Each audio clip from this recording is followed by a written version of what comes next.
Brisbane, people in low-lying areas are being told to leave and to leave now.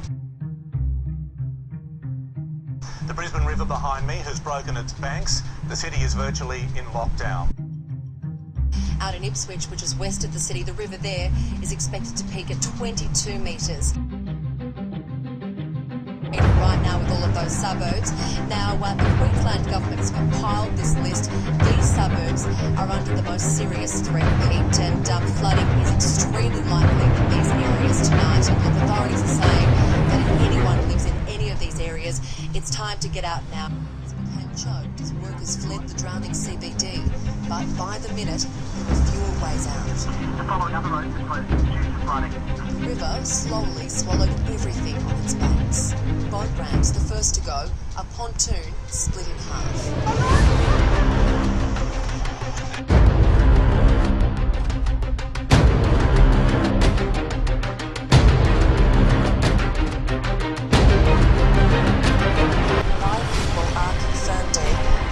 Children. 59 people are believed to be missing, but that number could rise. And astonishingly, the cities of Brisbane and Ipswich are facing a flood threat greater than 1974.